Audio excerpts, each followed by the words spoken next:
네, 반갑습니다. 엠마 요리문답 오신 걸 진심으로 환영합니다. 현재 엠마 요리문답은 4부 하나님 나라에 대해서 함께 배우고 있습니다. 자, 여러분, 하나님 나라가 도대체 무엇인가요? 하나님 나라를 누린다, 하나님 나라가 회복된다라는 건 무엇인가요? 길게 말할 수 있겠지만 우리가 피부에 와닿게 가장 간단하게 설명하자면은 우리의 악함과 죽음이 해결되는 것, 이것이 바로 하나님 나라라고 할 수 있을 겁니다. 자, 그렇다면은 하나님 나라는 어떻게 누릴 수 있는가? 우리에게는 두 가지가 필요하다라고 했어요. 한번 떠올려 보실래요? 제가 바로 답을 말하기 전에 이것과 이것, 이것에 대한 감동과 그것을 기반으로 모인 이것, 뭐죠? 네, 맞습니다. 복음과 교회, 이 두 가지를 통해서 우리는 하나님 나라를 누릴 수 있죠. 우선 복음에 대해서 감동하고 그 감동받은 사람들이 연대해서 교회를 만들고 그 교회 공동체를 통해서 우리는 이미 온 하나님 나라를 누릴 수 있고 또 동시에 아직 오지 않은 하나님 나라를 바라볼 수 있다. 이것이 그동안의 이야기였고 우리는 지난 시간에 이제 교회에 대해서 배우기 시작했습니다. 그 전까지 배웠던 내용들이 바로 복음에 해당하는 거였고 이제부터는 그렇다면 그 교회를 어떻게 하면 만들 수 있는가 그 얘기를 본격적으로 하고 있었죠. 자, 그러면 지난 시간에 제가 이런 걸 물어봤습니다. 교회의 가장 기본은 무엇인가? 여러분, 교회의 가장 기본 무엇이죠? 네 글자 맞습니다. 신앙 고백. 예수님이 이것을 보고 교회의 반석이다라고 얘기했어요. 그래서 이것을 먼저 다지고 나야 교회를 논할 수 있다. 때문에 어떤 모임이 교회라고 말을 할 수 있으려면은 뭐 십자가 있는 건물에 모였고 아니면 뭐 무슨 종교 법인을 등록했고 그것이 중요한 것이 아니라 그 구성원들이 신앙 고백을 모두 알고 고백하고 공유할 수 있어야 된다. 그런 모임 혹은 그런 것을 지향하는 모임을 교회다라고 말할 수 있다라고 지난 시간에 얘기했습니다. 자, 그러면 그 다음에 이렇게 반석을 다진 다음에는 이제부터 기둥을 세워 올려야 되겠죠. 자, 그래서 오늘 32문 이렇습니다. 또 교회가 갖추어야 할 것은 어떤 것들이 있나요? 자, 이제 반석 위에 무엇을 세워야 할지를 물어보는 32문 되겠죠. 자, 여러분 뭘까요? 우리가 신앙 고백이란 반석이 잘 다져졌어요. 그러면 그 위에 무엇을 세워야 될까요? 자, 한번 쉽게 생각을 해볼게요. 신앙 고백의 내용이 뭘까요? 주는 그리스도시요. 그러니까 즉 예수님을 구원자로 고백하는 것. 즉 예수님이 우리의 죄값을 다 구원했대. 즉 우리는 우리의 죄 때문에 처벌받지 않는데 그러면은 어떻게 생각하기 쉬워요? 아, 이제 내가 막 살아도 되겠다. 자, 그렇게 생각을 할까 봐 예수님이 웃기고 있네 하면서 우리한테 이것을 쿵 내려주십니다. 그것이 바로 무엇이죠? 계명이죠. 네, 신앙 고백이 잘 다져졌다면 이제부터는 계명을 세워가야 할 때입니다. 같이 한번 읽어볼게요. 새 계명을 너희에게 주노니 서로 사랑하라. 내가 너희를 사랑한 것 같이 너희도 서로 사랑하라. 예수님은 그 계명을 내려주셨어요. 자, 옛날에는요, 율법이 우리를 올가매고 있었어요. 율법. 우리에게 죄인임을 깨닫게 하기 위해서 하나님이 주신 것. 하지만 결국 우리가 지킬 수 없는 것. 그 율법이 계명으로 바뀐 거거든요. 자, 그런데 율법하고 계명이요, 되게 내용이 비슷하면서도 약간 다릅니다. 한번 같이 볼게요. 자, 어떤 율법학자가 예수님한테 율법을 요약하면 어떻게 됩니까? 라고 물어봤어요. 대답을 이렇게 하십니다. 예수께서 이르시되 내 마음을 다하고 목숨을 다하고 뜻을 다하여 주 너의 하나님을 사랑하라 하셨으니 이것이 크고 첫째 되는 계명이요 둘째도 그와 같으니 내 이웃을 내 자신같이 사랑하라. 자, 이게 바로 율법의 요약이래요. 무엇과 무엇? 하나님 사랑하라, 이웃을 사랑하라. 자, 그런데 이것이 계명으로 바뀌면서 어떻게 바뀌었죠? 살짝 바뀝니다. 다시 한번 볼게요. 새 계명을 너희에게 주노니 서로 사랑하라. 뭐가 빠져버렸죠? 하나님을 사랑하라가 빠져버렸어요. 그냥 이웃 사랑하라 이렇게 계명이 남아있단 말이죠. 이게 되게 이상해요. 자, 첫 번째는 왜 이상할까요? 하나님을 사랑하라라는 말이 왜 빠진 거지? 율법을 못 지킨다면서. 그러면 하나님 사랑뿐만 아니라 어찌 보면 이웃 사랑도 없어져야 되는 거 아닌가? 근데 이웃 사랑은 왜 남아있는 거지? 여기에 대해서 우리가 궁금증을 가질 수밖에 없어요. 자, 일단 다시 한번 율법의 취지를 떠올려 봅시다. 이 율법 두 가지가 주어졌지만 이 두 가지는 곧 무엇을 얘기해요? 우리가 이것을 못 지킨다. 우리한테 죄인됨을 깨닫게 하기 위해서 우리한테 주어진 거였어요. 너네 하나님 사랑해야 돼. 이웃 사랑해야 돼. 그거 안 하면 죄인이야. 어때? 너네 죄인이 아니야? 죄인이지? 너 그거 씻어야 돼. 제사를 통해서 그걸 씻는 작업을 해야지만 우리가 관계를 유지할 수 있어. 자, 그런 목적으로 내려진 게 율법이었어요. 자, 그렇다 보니까 이스라엘 민족은 구약시대 내내 이 두 가지 계명에 실패하게 되지요.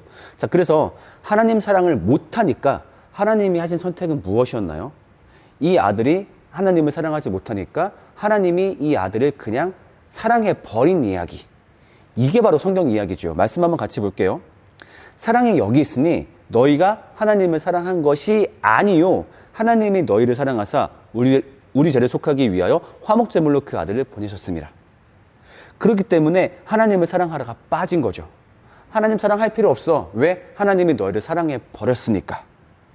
그리고 이제는 그 감동을 기억한다면은 이웃사랑 할 수 있죠. 원래는 이웃사랑 못해, 이기적이기 때문에. 하지만 나한테 주어진 그 놀라운 사랑 때문에, 성령이 주시는 그 복음의 감동 때문에 이제는 이웃을 사랑할 수 있게 되는 거죠. 자, 그래서 이 계명을 잘 분석해 보면요, 사실은 두 가지입니다. 내가 너희를 사랑한 것 같이, 즉 하나님이 우리를 사랑한 것을 기억해야 되겠죠. 때문에 계명은 이렇습니다. 첫 번째는 하나님의 사랑을 기억하기. 그러니까 우리가 하나님을 사랑하는 것이 아니라 하나님이 우리에게 주신 그 사랑을 기억하는 것. 왜? 이게 우리가 할 수 있는 최대치니까. 그 기억을 한다면은 이제는 비로소 이웃을 사랑할 수 있게 되는 것이죠. 자, 이것이 바로 율법과 계명 사이의 차이가 발생한 이유입니다. 하나님 사랑이 왜 빠졌는지 알겠죠? 그리고 이웃 사랑은 왜 유지가 되고 있는지 알겠죠? 다시 한번 요약하자면 우리는 하나님 사랑 못하니까. 그래서 하나님이 우리를 사랑해 버리셨으니까. 그리고 이 사실을 기억한다면은 그때에는 이웃을 사랑할 수 있으니까. 그리고 이 이웃 사랑이 바로 우리의 계명이다라고 하는 거죠. 자, 이게 의미하는 바가 뭘까요? 계명은요, 어디까지나 신앙 고백에 기초하고 있다라고 하는 겁니다. 신앙 고백이 뭐예요? 하나님이 우리에게 준 사랑을 기억하는 거. 그것을 기억했을 때 비로소 계명을 지킬 수 있는 거예요. 우리는 원래 계명 못 지켜요. 우리가 어떻게 이웃 사랑해요? 날마다 이기심이 넘쳐나는데. 그런데 내 안에 신앙 고백이 자리했다면 그때부터는 이웃 사랑 할 수 있는 거죠. 이 사랑에 대한 감동 때문에. 그래서 이 계명은요, 신앙 고백에 자리 잡은 자들이 지키는 게 바로 계명입니다. 그러니까 신앙 고백이 없는데 너 이웃 사랑해, 너 왜 헌금 안 해, 너 왜 봉사 안 해, 자, 이렇게 얘기하면 무리가 있는 거예요. 그 사람은 아직 계명을 지킬 수 있는 상태가 아닙니다. 신앙 고백이 먼저 기본이 돼야 돼요. 그러니까 제가 지난 시간에 왜 그렇게 신앙 고백이 기본이다, 반석이다 얘기했는지 그 이유를 아시겠죠? 그러니까 신앙 고백이 기반된 상태에서 계명을 지키는 겁니다. 때문에 제가 지금부터 뒤에 이어나갈 이야기들은 신앙 고백이 잡혔다라는 전제 하에 얘기를 하는 겁니다. 자, 그러면 우리가 계명을 왜 지켜야 될까요? 간단합니다. 하나님이 우리한테 주신 명령이니까요. 말씀 볼게요. 자, 하나님을 알고 있다고 하면서 하나님의 계명을 지키지 않는 사람은 거짓말쟁이요, 그 사람 속에는 진리가 없습니다. 굉장히 세게 말씀하시죠. 하나만 더 볼게요. 자, 너희 중에 누구든지 그에게 이르되 평안히 가라, 더웁게 하라, 배부르게 하라 하며 그 몸에 쓸 것을 주지 아니하면 무슨 이익이 있으리요? 이와 같이 행함이 없는 믿음은 그 자체가 죽은 것이라. 자, 우리가 어떻게 착각할 때가 있냐면요, 이웃사랑을 어떤 도덕적 권장사항으로 알고 있을 때가 있어요. 아, 너네 하나님 열심히 믿어, 예수님 열심히 믿어, 그거면 돼. 그 다음에 이제 이웃사랑 하면 더 좋고. 이게 아니에요. 니네 이제 이거 해야 돼. 이거 없으면 니네 가짜야. 성경은요, 굉장히 강하게 이웃사랑을 말하고 있어요. 만약에 누군가가 이웃사랑을 하지 않는다? 그 사람은 가짜다라고 하는 거죠. 더 센 구절 볼까요? 자, 작은 자 하나에게 하지 아니한 것이 곧 내게 하지 아니한 것이다. 그들은 영벌에 들어가리라. 영벌은 뭐예요? 영원한 형벌. 지옥 간다, 그거예요.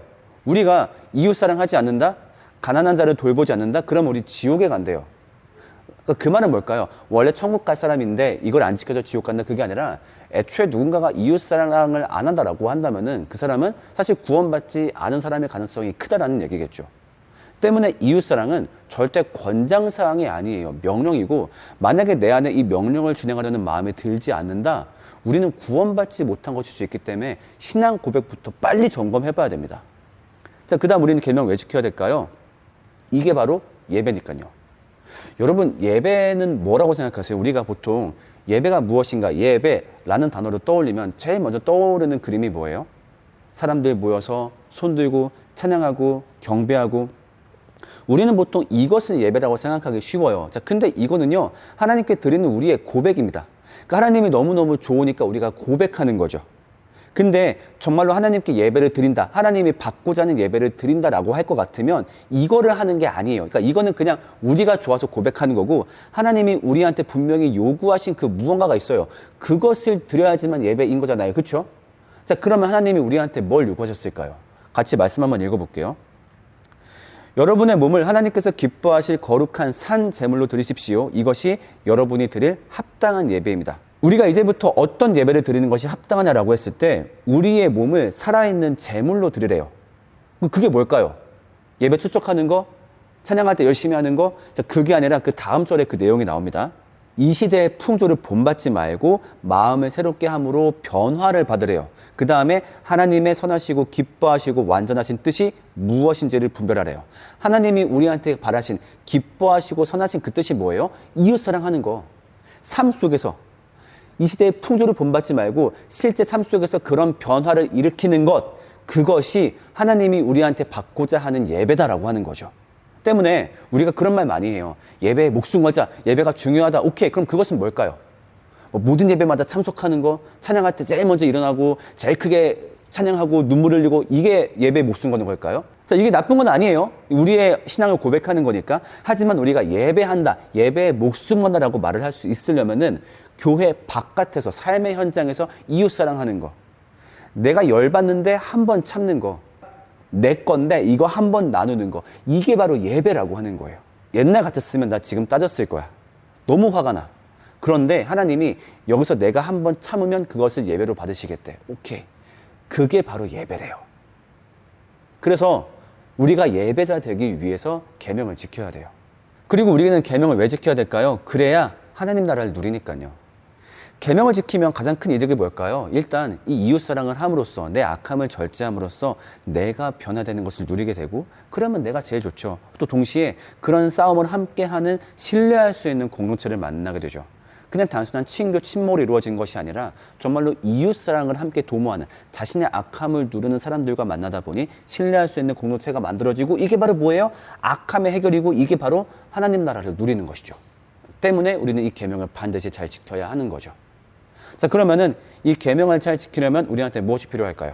당연히 똑같습니다. 우리가 처음 봤던 것처럼 복음과 교회가 필요합니다. 일단 복음, 그 복음의 내용을 잘 기억하고, 아까 얘기했죠? 신앙 고백이 기초가 되어 있어야지만 우리는 계명을 지킬 수 있다고. 또 동시에 그것을 기반으로 똘똘 뭉친 교회가 있을 때 우리는 계명을 잘 지킬 수 있죠. 자, 얘기했지만 이웃사랑 하는 거 혼자 하기 힘들어요.